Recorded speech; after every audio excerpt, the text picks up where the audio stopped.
Semua kami dikuatkan oleh firman-Mu malam hari ini. Di dalam nama Yesus yang siap dengar firman, sama-sama katakan amin. Kami persilakan untuk Pastor Billy Lantang untuk membawakan firman bagi kita semua.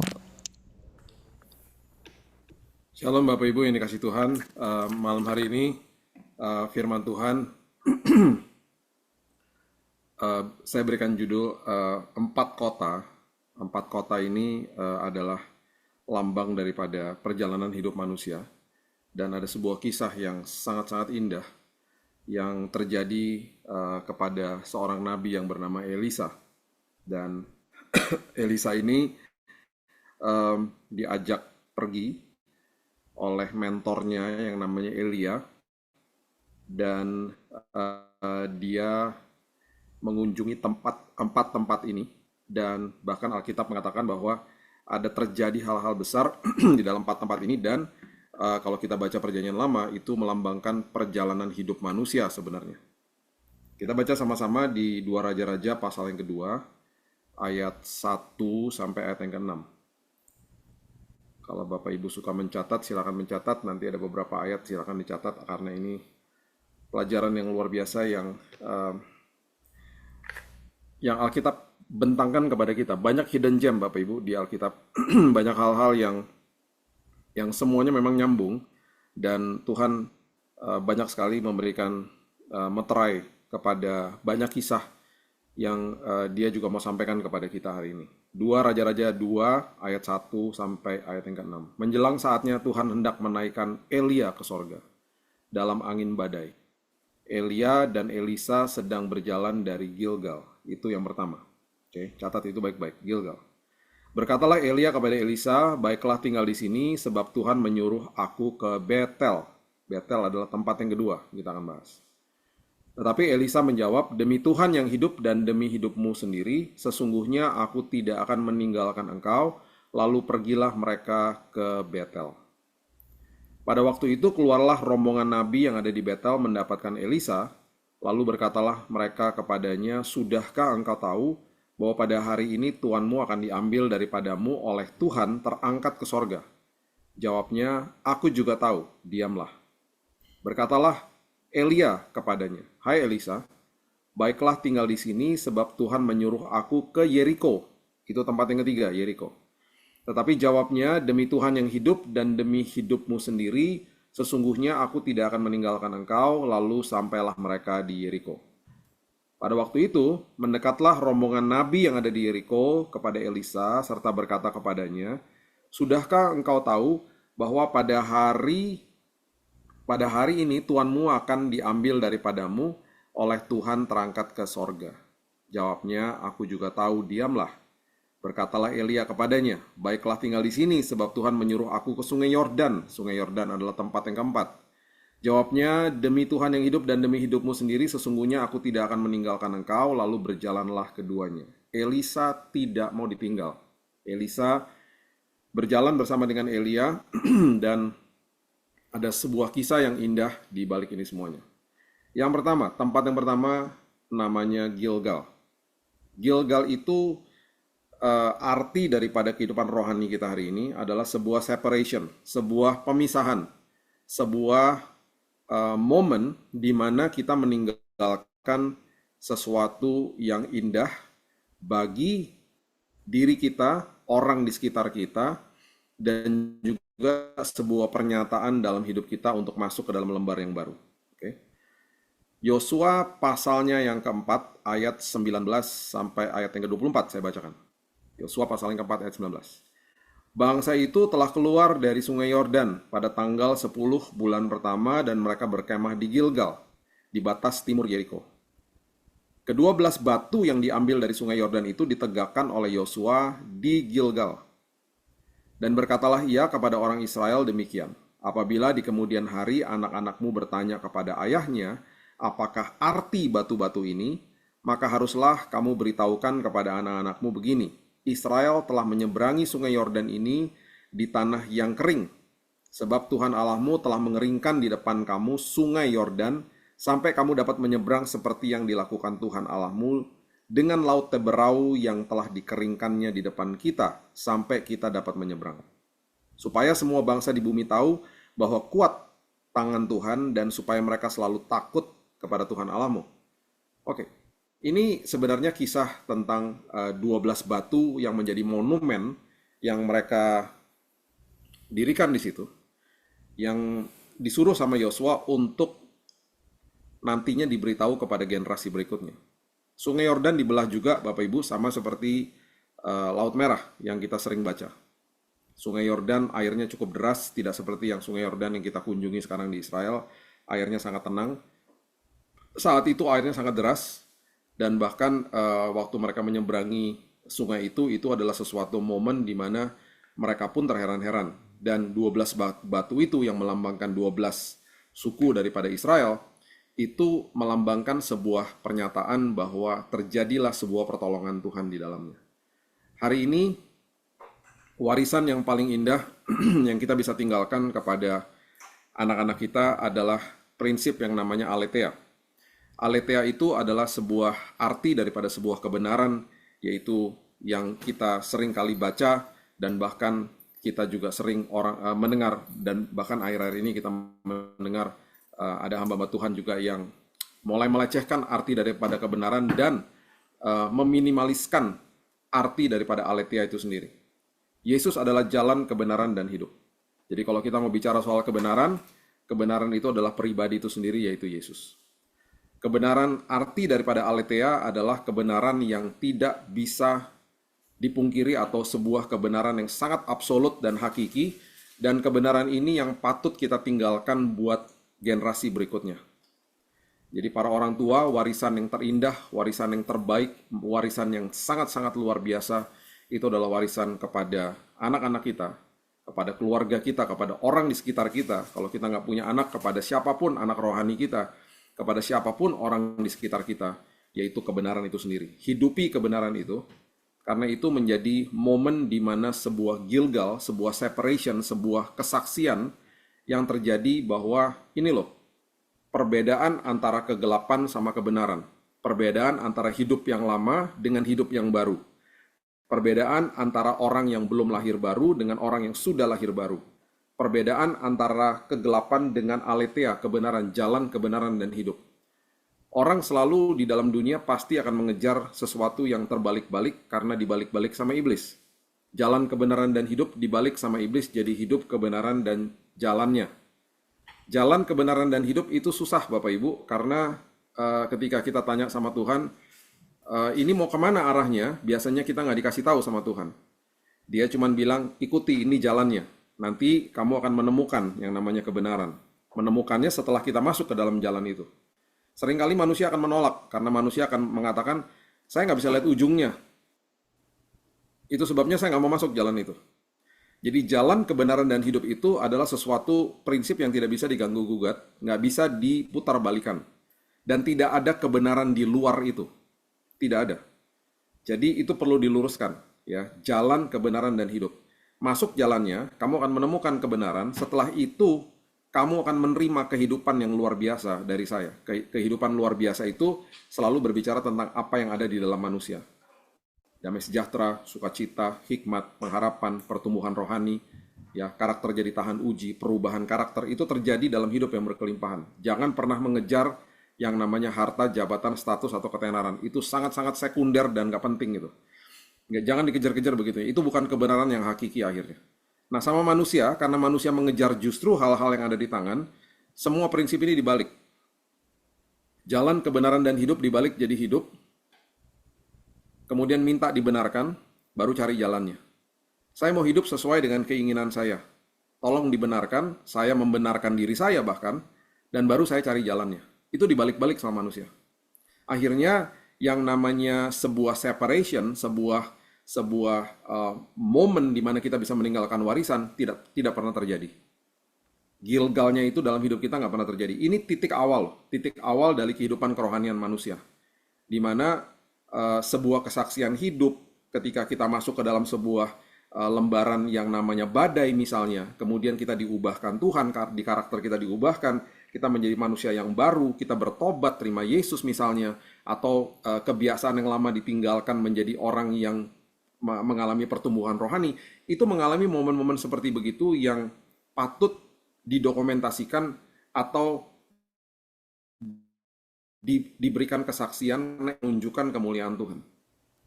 Itu arti daripada 12 batu, itu arti daripada Gilgal. Di tempat Gilgal itu, di mana ayo terjadilah sebuah kebenaran yang diwariskan kepada anak-anak kita khususnya dan kepada orang-orang di sekitar kita. Ini barusan di rumah saya, barusan ada 7 orang anak, teman-teman anak saya, mereka duduk di bangku SMA kelas 12. Mereka baru pulang. Hari ini hari libur. Mereka dengan inisiatif sendiri, tadi siang jam 1 ke rumah, saya juga baru balik dari luar kota. Dan tadi siang mereka datang ke rumah, minta izin untuk pakai rumah ini. Kenapa? Karena mereka mau kelompok sel sama-sama. Ini inisiatif mereka, nggak ada yang suruh. Ini hari libur loh. Mereka bilang, yuk kita bahas firman Tuhan, kita nyanyi-nyanyi sama-sama. Udah gitu nanti baru kita nonton Netflix bareng-bareng. Terus mereka ketawa-ketawa abis itu. Mereka minum kopi bareng-bareng, mereka pesan makan siang sama-sama, tapi mereka akan mulai semuanya dengan kebenaran firman. Itu adalah sebuah warisan yang kita berikan kepada anak-anak kita. Dan akhirnya tanpa kita suruh dan paksa mereka, ketika mereka menerima kebaikan Tuhan, kehidupan mereka akan dengan sendirinya memberi kebenaran atau memberi yang terbaik kepada Tuhan. Kita tidak akan pernah bisa memberi yang terbaik kalau kita nggak pernah terima yang terbaik. Itu sebabnya momen-momen seperti begini harus didokumentasikan dalam hidup ini, dibagikan kepada keluarga kita, kepada orang-orang di sekitar kita. Kalau keluarga pastinya ada mesbah keluarga, bagikan kepada anak-anakmu, dan kita akan melihat hasilnya yang luar biasa. Tabur kebenaran, tabur momen-momen seperti ini. Dan ada sebuah momen yang sangat-sangat luar biasa juga, ya, yang terjadi di Yosua pasal yang kelima, ayat 2 sampai ayat 9, misalkan ya.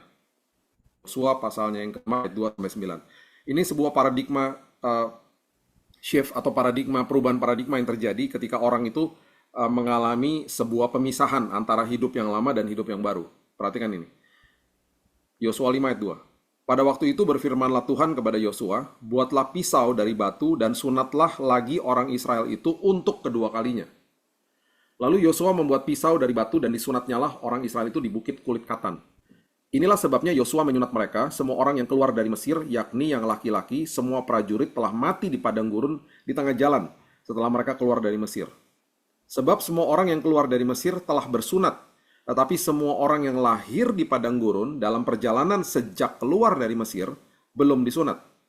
Sebab 40 tahun lamanya orang Israel berjalan melalui padang gurun sampai habis mati seluruh bangsa ini.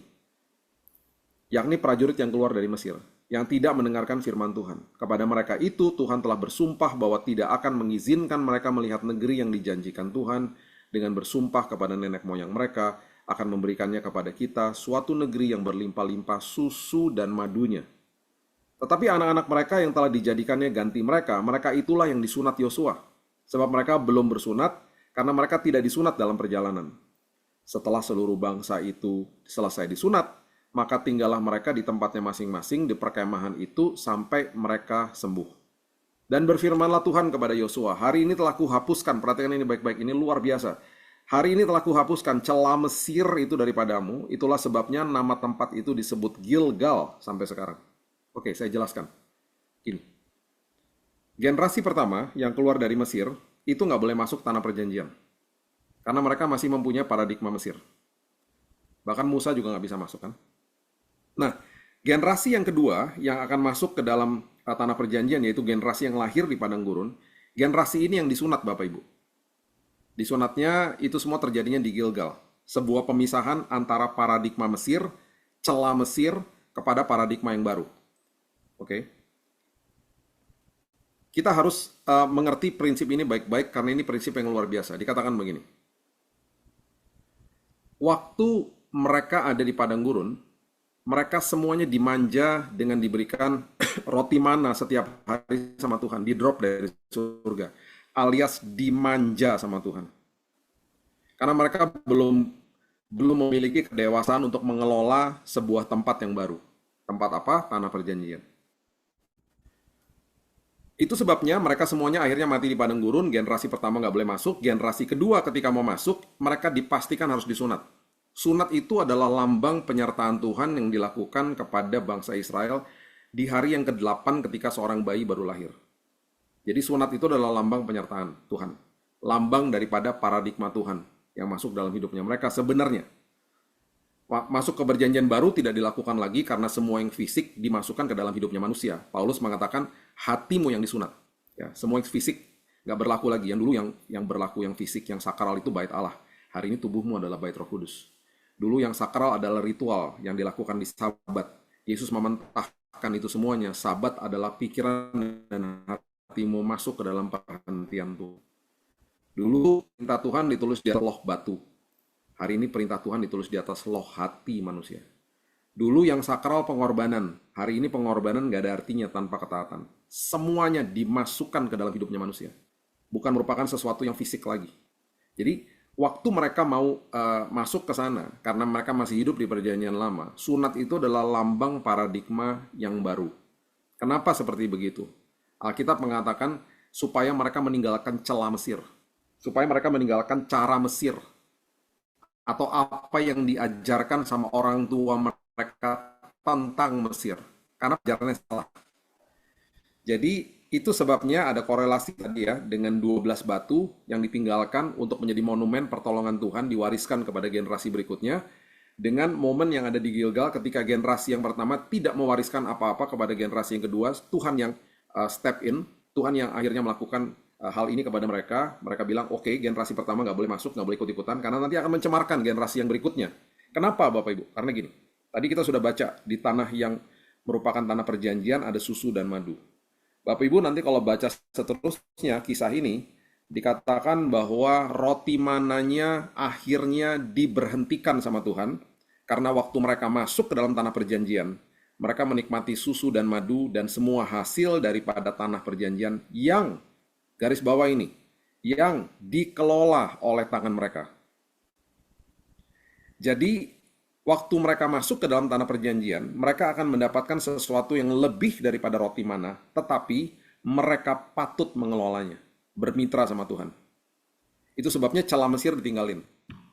Kalau masih ada celah Mesir, mereka akan tetap lakukan hal yang seperti dulu. Mananya di-drop dari surga, dimanja sama Tuhan. Karena mereka nggak bisa kelola. Mereka adalah manusia yang sama sekali dimanja, nggak bisa kelola, yang kerjanya hanya bersungut-sungut aja. Jadi waktu masuk ke dalam tanah perjanjian, itu adalah sebuah proses pendewasaan. Makanya terjadilah sunat di situ. Di mana? Di Gilgal. Jadi itu adalah titik awal hidup manusia. Titik awal hidup kita. Mau nggak terpisah daripada kesalahan hidup yang dulu? Mau nggak bertumbuh? Mau nggak untuk merubah paradigma celah Mesir saya?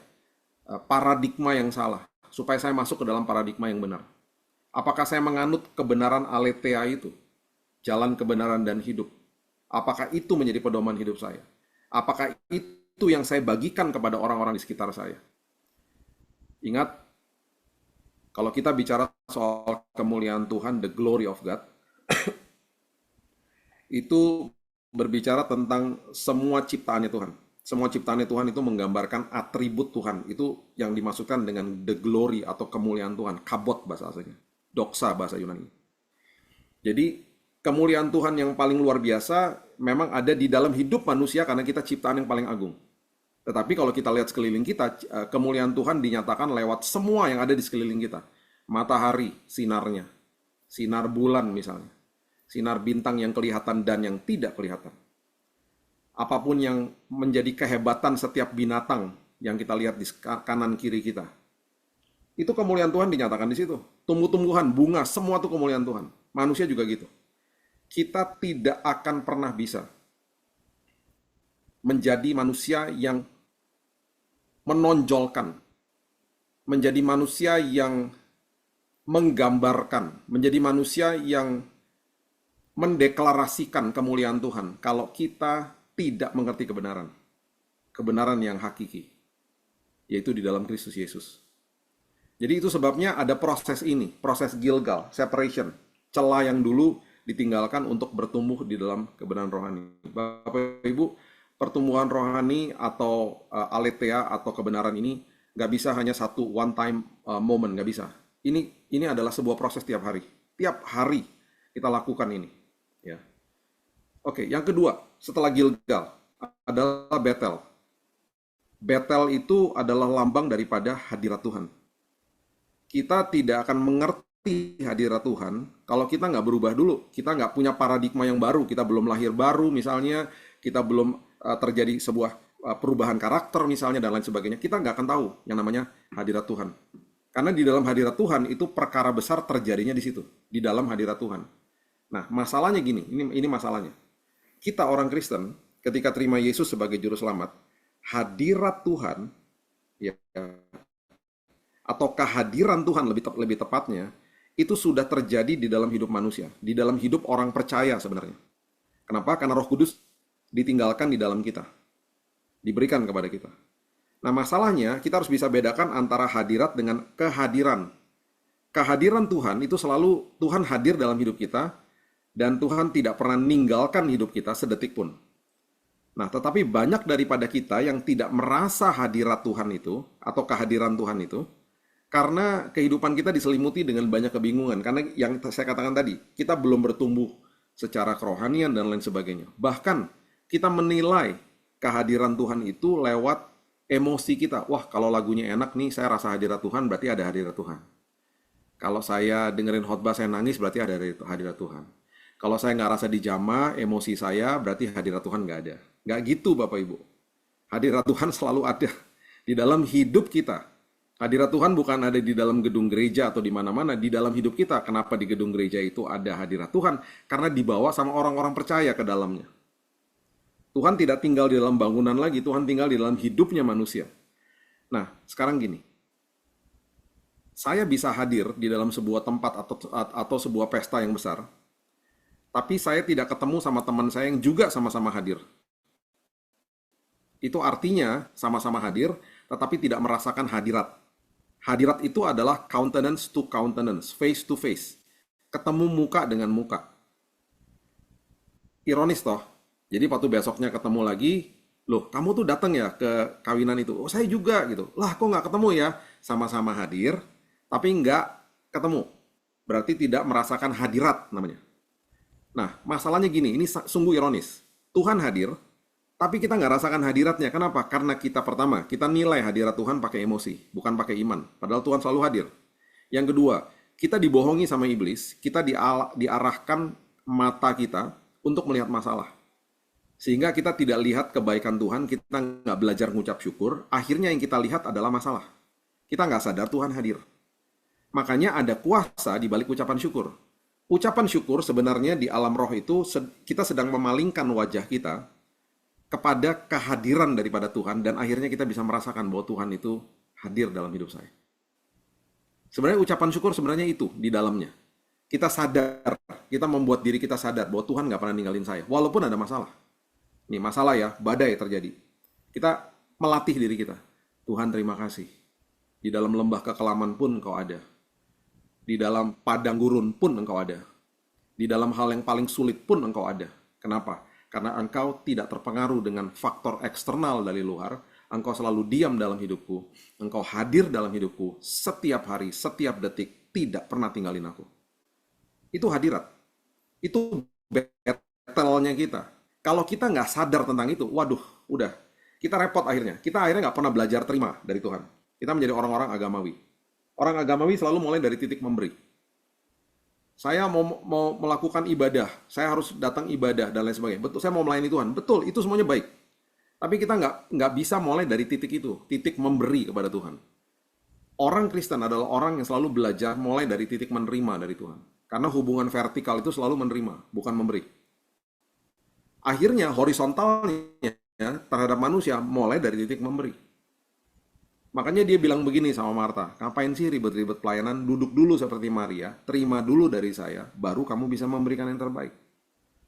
Melayani Tuhan nggak salah, semua memberikan terbaik nggak salah, tapi hidup kita jadi kosong akhirnya, karena kita nggak pernah belajar terima. Format ketaatan yang nggak pernah dibahas, belajar terima. Saya tidak akan pernah capek-capeknya untuk terus mengingatkan jemaat. Untuk terus mau belajar terima dari Tuhan. Ingatkan diri kita. Saya kalau bangun pagi, postur kerohanian kita kalau bangun pagi itu gini. Tuhan terima kasih ya. Engkau gak pernah ninggalin aku. Makasih ya Tuhan, Engkau tidak pernah sedetik pun berseberangan sama aku. Makasih ya Tuhan, bahwa walaupun mungkin kemarin aku berbuat salah, Engkau nggak pernah tinggalin aku. Makasih ya Tuhan, Engkau Bapa yang setia. Makasih ya Tuhan, Engkau hidup di dalamku. Makasih ya Tuhan, Engkau nggak pernah tinggalin aku. Makasih ya Tuhan, Engkau tahu semua pergumulan hidupku. Detail. Terima kasih ya Tuhan, bahwa hadirat-Mu nggak bisa dinilai sama apa yang saya rasakan dengan emosi saya. Orang yang melakukan hal itu adalah orang yang akhirnya mengejar penyertaan Tuhan selagi menunggu jawaban doa. Orang agamawi akan kejar jawaban doa. Udah pastilah agamawi. Dia menganggap Tuhan sosok dewa yang kalau dia lakukan apapun, ritual upayanya dia berharap Tuhan akan jawab doa dia. Agamawi akhirnya. Dimulai dari titik memberi kan. Saya memberi nih, saya kasih ini sama Tuhan. Terus kecewa akhirnya. Dan akhirnya banyak jemaat ngomong gini, saya udah doa, saya udah puasa, kok Tuhan nggak jawab? Itu agamawi banget udah. Karena dia merasa bahwa apapun yang dilakukan korelasinya adalah jawaban doanya Tuhan yang saya mau atau yang saya inginkan. Ingat, jawaban doa ada 4. Iya, tidak, ya, iya, tidak, nanti, atau A dikasih B, dikasih yang lain. Semua jawaban doa yang Tuhan berikan kepada kita di waktunya Tuhan pasti membawa kebaikan bagi kita. Walaupun di hari kita menerimanya, kita merasa nggak baik. Contoh, kemarin saya ada di kota Belitung, Pulau Belitung, kota Tanjung Pandan namanya. Kami ada seminar lah dengan hamba Tuhan, kemudian ada dengan guru-guru juga dan beberapa gereja lah ya di sana. Di dalam sesi tanya jawab, tiba-tiba ada seorang ibu ngomong begini sama saya dan nangis. Dan saya sangat begitu empati dengan dia. Dia katakan begini, Pak, saya kehilangan anak saya, Pak. Di usia yang ketiga tahun, saya berdoa supaya dia sembuh dari kanker. Dia dipanggil pulang sama Tuhan. Pak, saya nggak pernah menemukan jawabannya, Pak, sampai hari ini. Anaknya sudah pergi dipanggil Tuhan tahun 2008. Terus kemudian dia mulai ngomong gini, Pak, sejak anak saya dipanggil Tuhan, hidup saya berubah. Yang tadinya saya tidak suka anak,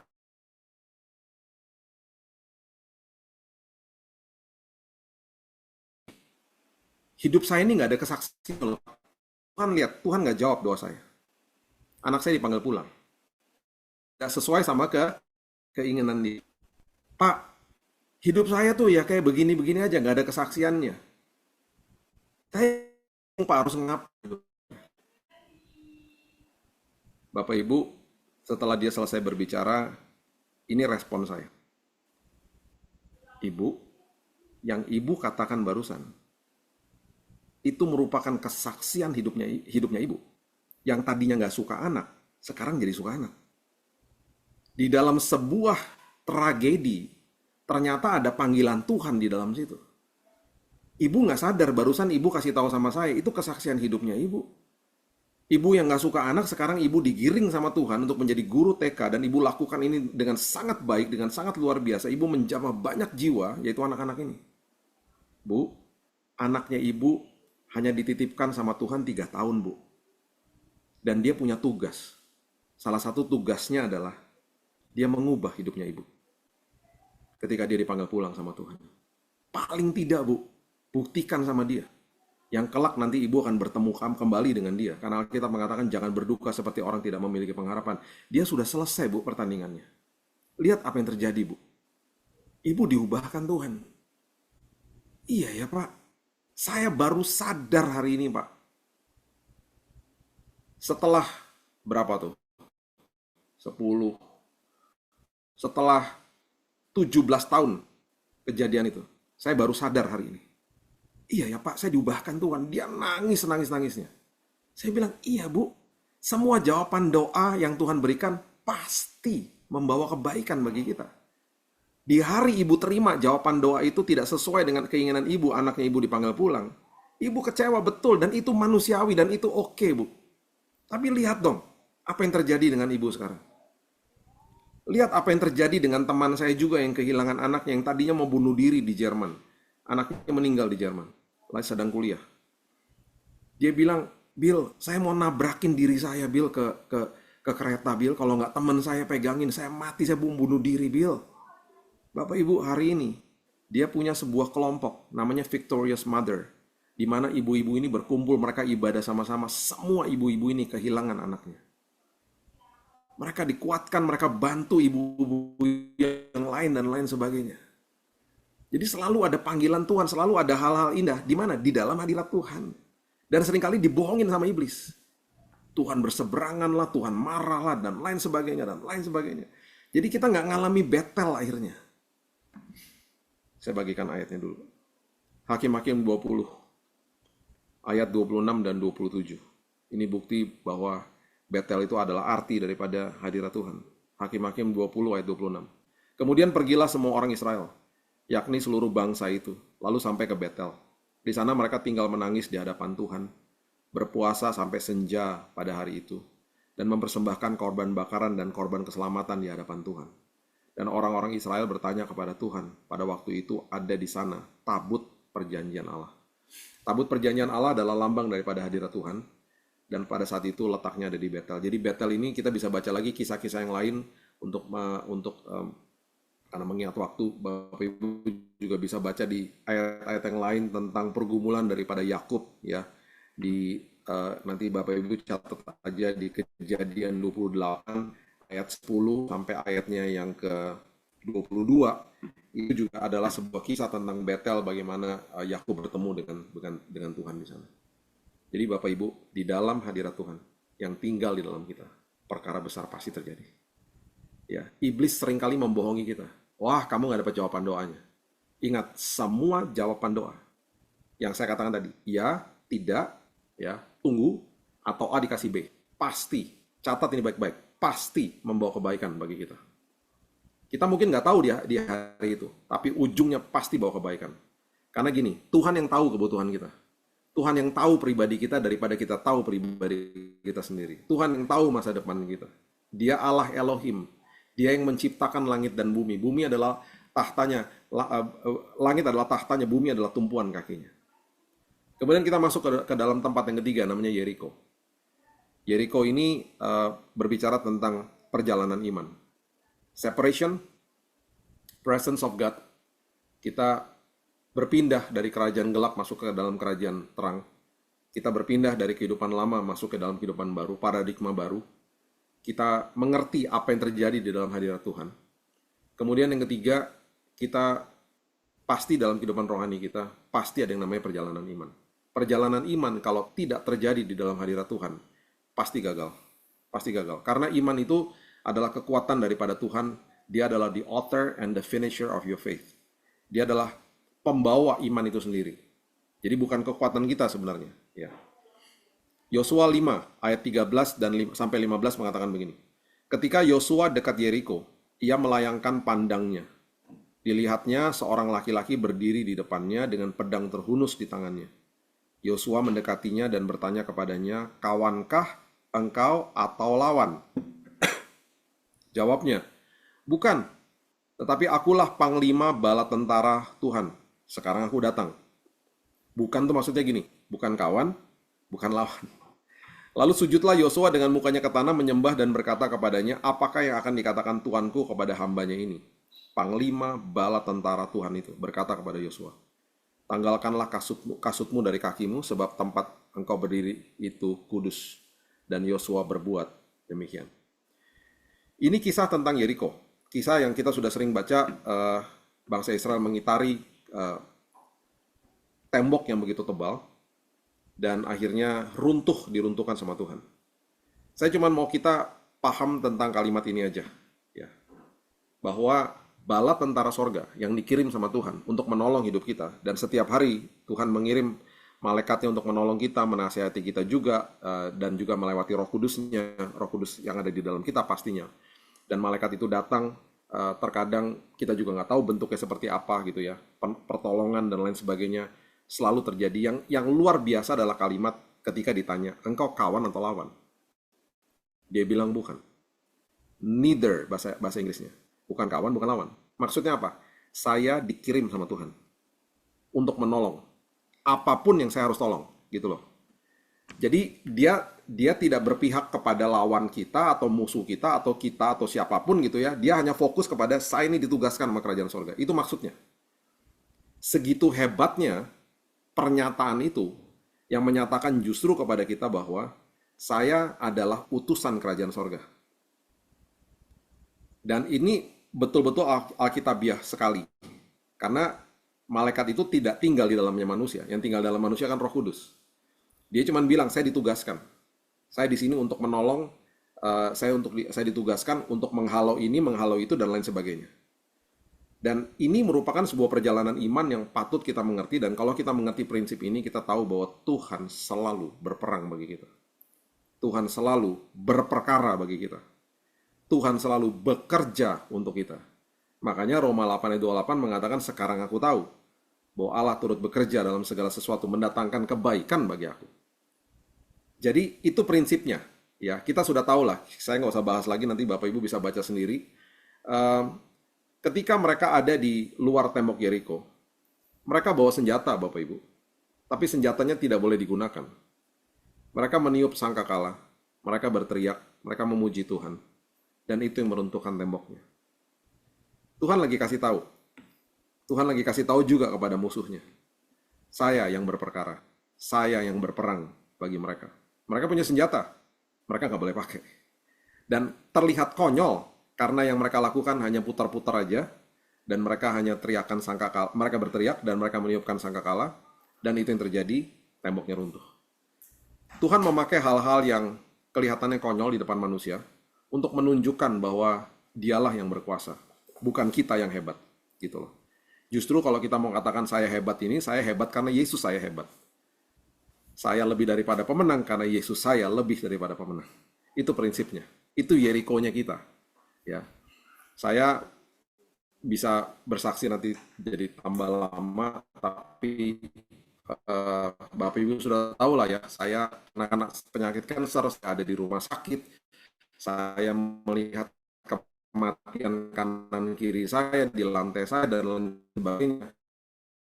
Kalau saya mati setari yang dengar dan yang saya lihat orang mati, orang menjerit, orang membunuh diri, itu di lantai saya karena itu lantai kemo. Dan itu perjalanan padang gurun saya, itu perjalanan lembah kekelaman saya, itu perjalanan terowongan yang sangat gelap pada saat itu.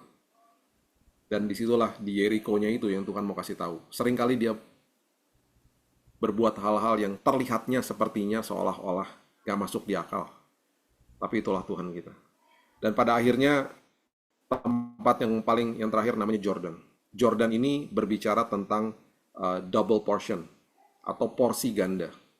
Porsi ganda, jangan pernah berpikir bahwa kembali lagi harta, jabatan, status, ketenaran atau uang. Jangan pernah kalau ada firman Tuhan yang mengatakan, ayo bertumbuh, ayo nanti Tuhan akan menambahkan, engkau akan kaya di dalam Tuhan, selalu mengacu kepada kedalaman manusia, bukan apa yang ada di tangan. 2 Raja-Raja pasalnya yang kedua yang tadi, ya. Ayat yang ke-6 sampai ayat yang ke-9 mengatakan begini. 2 Raja-Raja 2, ayat 6 sampai 9, firman Tuhan katakan begini. Berkatalah Elia kepadanya, baiklah tinggal di sini, sebab Tuhan menyuruh aku ke sungai Yordan. Jawabnya, demi Tuhan yang hidup dan demi hidupmu sendiri, sesungguhnya aku tidak akan meninggalkan engkau. Lalu berjalanlah keduanya. 50 orang dari rombongan Nabi itu ikut berjalan. Tetapi mereka berdiri memandang dari jauh ketika keduanya berdiri di tepi sungai Yordan. Lalu Elia mengambil jubahnya, digulungnya, dipukulkannya ke atas air itu. Maka terbagilah air itu ke sebelah sini dan ke sebelah sana. Terbelah lagi sungai Yordannya. Sehingga menyeberanglah keduanya dengan berjalan di tanah kering. Dan sesudah mereka sampai di seberang, berkatalah Elia kepada Elisa, mintalah apa yang hendak kulakukan kepadamu sebelum aku terangkat daripadamu. Perhatikan ini yang terakhir, jawab Elisa. Biarlah kiranya aku mendapat 2 bagian dari rohmu. 2 bagian dari rohmu ini berbicara tentang sebuah warisan, Bapak Ibu.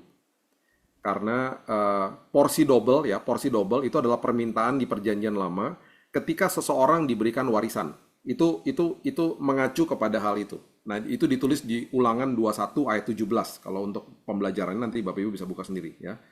Nah, Nabi Elisa memohon porsi double dari porsi sulung mentornya. Itu maksudnya.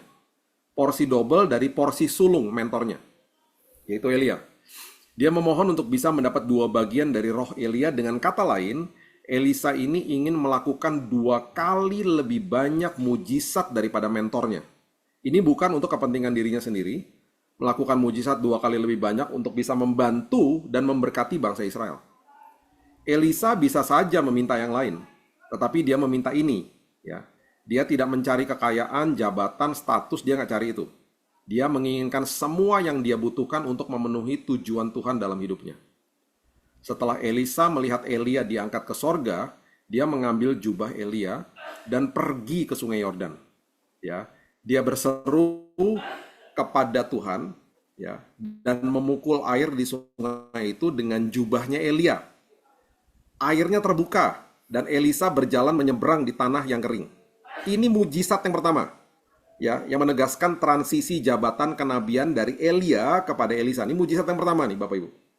Serta penggenapan permintaan Elisa untuk melakukan mujizat Tuhan. Elia melakukan 14 mujizat. Catat ini baik-baik. Ya, Elia selama hidupnya melakukan 14 mujizat selama hidupnya. Berarti Elisa harus melakukan 28 mujizat jika mendapatkan porsi double ini. Artinya itu. Saya tutup dengan ini. Setelah mujizat yang ke-27, Elisa meninggal, Bapak Ibu. Meninggal Elisa.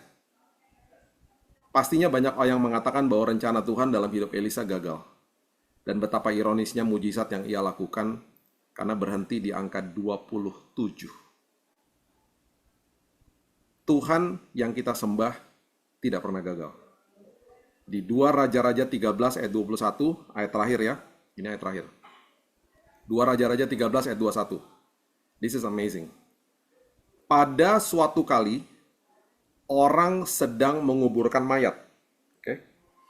Ketika mereka melihat gerombolan datang, dicampakkan mereka mayat itu ke dalam kuburnya Elisa, lalu mereka pergi. Dan demi mayat itu kena kepada tulang-tulang Elisa, maka hiduplah ia kembali dan bangun berdiri. Jadi di ayat ini dijelaskan bahwa suatu kali orang sedang menguburkan mayat. Ya. Kemudian dicampakkan merekalah mayat itu ke dalam kuburnya Elisa, lalu pergi. Kemudian mayat itu bersentuhan kan dengan tulang-tulangnya Elisa, maka hiduplah ia kembali dan bangun berdiri. Bapak Ibu, inilah mujizat yang ke-28. Meskipun Elisanya sudah mati, penggenapan rencana Tuhan tidak pernah gagal. Orang mati yang dibuang ke kubur Elisa ketika bersentuhan dengan tulang-tulangnya bangkit dari kematian dan hidup lagi. Bahkan mujizat yang terakhir ini betul-betul membuat banyak orang tercengang pastinya karena Tuhan menepati rencananya. Itu sebabnya jangan gelisah dan takut. Tuhan tidak pernah gagal. Sesulit apapun menurut pandangan kita, tidak ada yang mustahil bagi Tuhan. Tidak ada kuasa apapun di dunia ini yang sanggup menggagalkan rencana agungnya bagi hidup kita. Itulah Tuhan. Jadi nikmati perjalanan hidup kita. Ya, pertama pastinya separation. Tinggalkan paradigma lama kita. Terus bertumbuh di dalam Tuhan. Mengerti bahwa di dalam hadirat Tuhan banyak perkara besar terjadi. Perjalanan iman kita sekali lagi yang berperang itu Tuhan bukan kita. Dan pada akhirnya Tuhan akan selalu tambah-tambahkan yang namanya hikmat, damai sejahtera, sukacita, pertumbuhan rohani. Itu pasti dikasih porsinya double demi double sama Tuhan. Dan itu yang Alkitab katakan, aku datang bawa hidup yang berkelimpahan. Aku yang tadinya kaya jadi miskin supaya engkau jadi kaya, itu maksudnya. Kaya dengan double porsi yang ada di dalam sini. Jadi itu sebabnya Bapak Ibu, saya percaya kemuliaan Tuhan dinyatakan dalam hidup kita. Tuhan suka mempertontonkan kemuliaannya lewat anak-anaknya. Dan sama seperti orang tua, kalau anaknya bajunya bagus, wangi gitu ya, anak kecil ya misalnya ya. Terus orang-orang memuji gitu ya. Aduh cantik banget, aduh bajunya bagus, aduh wangi sekali anaknya. Yang banggakan orang tuanya. Anaknya kan nggak ngerti apa-apa. Sama Tuhan juga gitu. Tuhan mau mempertontonkan kita kepada dunia. Supaya dunia melihat kemuliaan dia. Dan dunia bisa mengenal siapa dia. Lewat hidup kita. Itu sebabnya ada perjalanan kehidupan seperti ini. Ada Gilgal, ada Bethel, ada Jericho. Dan juga ada sungai Yordan dalam hidup kita. Mari kita berdoa. Bapak yang baik, terima kasih buat hari ini. Kami percaya bahwa pelajaran ini membawa berkat bagi kami, merubah paradigma kami. Dan kami juga percaya Tuhan, apapun yang Tuhan sudah berikan kepada kami hari ini, ajari supaya kami membuka mata rohani kami, supaya kami melihat bahwa banyak perkara besar yang Tuhan sudah berikan kepada kami. Ada mungkin tragedi terjadi dalam hidup kami. Ada mungkin hal-hal yang tidak baik terjadi dalam hidup kami. Karena kami memang tinggal di dalam dunia yang penuh dengan kegelapan. Tetapi kami tahu satu hal, rencana Tuhan nggak pernah gagal. Bahkan di dalam sebuah kekelaman, di dalam sebuah tragedi, Tuhan bisa menggantikan semuanya menjadi membawa kebaikan bagi hidup kami. Dan juga kepada orang lain. Tuhan membawa kebaikan lewat hidup kami. Untuk jadi berkat buat orang lain. Lewat sebuah tragedi. Lewat sebuah hal-hal yang mendukakan hati kami bahkan. Itu sebabnya Tuhan, kami itu percaya bahwa rencanamu agung, rencanamu dahsyat, rencanamu hebat. Kami serahkan hidup kami dalam tangan Tuhan. Sebentar kami akan mengambil perjamuan kudus. Siapkan hati kami ya Tuhan. Dan kami percaya deklarasi ini Tuhan yang menyatakan dan kami percaya bahwa Engkau sudah mati dan bangkit bagi kami. Kuasa kebangkitan ini terus akan menyertai kami. Bahkan yang sakit disembuhkan dalam nama Yesus. Terima kasih Bapak yang baik. Saya berikan waktu untuk kita menyiapkan perjamuan dan kalau bisa kita nyanyikan satu buah lagu. Dari pemenang, ku percaya Kau Tuhan yang tak pernah lalai menepati. Sekali lagi bersama-sama dengan iman percaya katakan, ku percaya Kau Tuhan yang tak pernah gagal, amin, menjadikanku lebih dari pemenang. Ku percaya Kau Tuhan yang tak pernah lalai menepati janji-janjimu.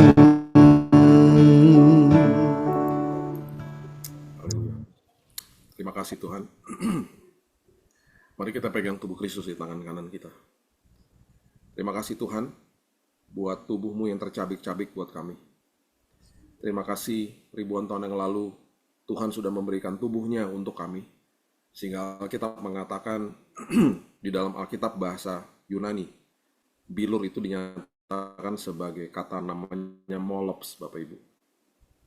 Molops ini kata yang hanya keluar sekali di Alkitab. Dan itu menyatakan bahwa yang dinyatakan bilur itu ternyata hanya bilur. Berarti tubuhnya Yesus di belakang itu dihancurkan total. Kalau disebut bilur-bilur, itu berarti masih ada sisa daging. Tapi kata molops yang menyatakan bilur daripada Yesus, menyatakan bahwa tubuhnya dihancurkan, tidak tersisa satu bagian daging pun di belakang tubuhnya. Itu sebabnya cambukan yang dibuat atau yang disebut flagellum, yang ditancapkan ke dagingnya, yang merobek dagingnya, itu dia semua rela lakukan itu. Dia memberikan nyawanya, dia nggak bisa dibunuh, dia yang menyerahkan nyawanya. Dia adalah Tuhan yang berkuasa, yang sebenarnya sanggup menggunakan hak prerogatifnya untuk menggagalkan proses penyalipan. Bahkan dia katakan kepada Pontius Pilatus, engkau tidak punya kuasa atas saya, kalau tidak diberikan sama kerajaan sorga, yaitu kerajaannya dia. Dia mengatakan, akulah dia ketika dihampiri di taman Getsemani. Dan orang-orang yang mencari dia semuanya terjatuh karena sebuah kata yang diucapkan dan kalimat yang keluar dari mulutnya itu adalah firman yang berkuasa. Dia mengatakan kepada Petrus yang menetapkan telinga daripada hamba yang ada di dalam bait Allah, yaitu hamba namanya Malkus, imam besar Malkus. Dia katakan, saya bisa menurunkan 12 legions dari sorga. Itu artinya 74.000 malaikat saya bisa turunkan, menggagalkan proses penyalipan. Dia nggak lakukan. Itu semuanya dilakukan untuk kita, Bapak Ibu. Supaya hari ini yang sakit disembuhkan. Bukan sekedar di tubuh saja, tapi jiwa dan roh kita juga dibuat sehat sama Tuhan. Supaya kita yang tadinya pemarah, cepat sensitif, cepat tersinggung, menyimpan kepahitan, kita dipulihkan malam hari ini. Itu sebabnya kita deklarasi apa yang dia sudah lakukan, dan kita berdoa dari posisi yang sudah menang pada malam hari ini. Haleluya. Sebab apa yang telah kuteruskan kepadamu, telah aku terima dari Tuhan, yaitu bahwa Tuhan Yesus pada malam waktu ia diserahkan mengambil roti, dan sesudah itu ia mengucap syukur atasnya. yang memecah-mecahkan dan berkata, inilah tubuhku yang diserahkan bagi kamu. Perbuatlah ini menjadi peringatan akan aku. Mari kita makan bersama dalam nama Tuhan Yesus.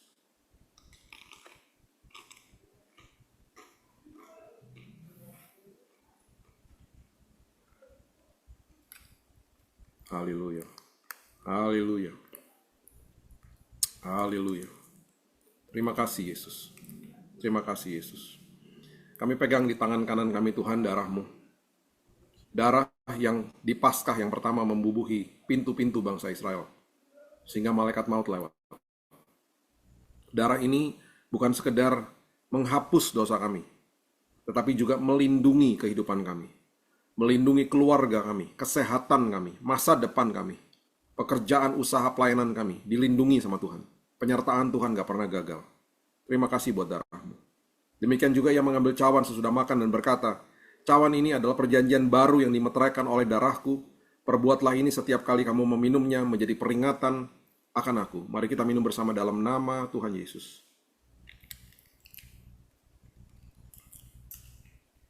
Haleluya. Terima kasih Tuhan.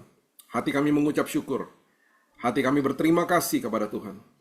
Terima kasih buat tubuh dan darah-Mu. Terima kasih Engkau manunggal dengan kami. Terima kasih ketika Engkau bangkit dari kematian. Hari ini kami Tuhan adalah orang-orang yang hidup di dalam kuasa kebangkitan. Kematian tidak berkuasa atas anak-anak-Mu. Nanti di detik ketika kami menutupkan mata di bumi ini, di detik yang sama kami bangkit di pangkuan Bapa di sorga. Kematian tidak berkuasa atas kami. Semuanya karena Yesus. Terima kasih Bapa yang baik. Kami serahkan hidup kami, masa depan kami dalam tangan Tuhan. Meteraikan semua firman, meteraikan semua deklarasi ini Tuhan dalam hidup kami. Dalam nama Tuhan Yesus kami berdoa. Dengan kemenangan kita sama-sama katakan. Amin. Serahkan kembali. Terima kasih untuk Bapak Pendeta Billy Lanteng yang sudah melayani kita malam hari ini. Dan untuk pengumuman Bapak Ibu Saudara, kita akan kembali bertemu pada tanggal 15 Mei, kebaktian onsite, dan 5 Juni dan 19 Juni. Dan yang ke depan ini jangan lupa 15 Mei, Bapak Ibu Saudara berkumpul di tempat ini dan sama-sama menyembah Tuhan di tempat ini dalam ibadah onsite. Kita siapkan nanti kita mau sama-sama akhiri ibadah kita, nanti kesediaan Bapak Pendeta Willy Lantang melepaskan berkat bagi kita, setiap kita. Sekali lagi kita katakan sama-sama pujian tadi. Haleluya.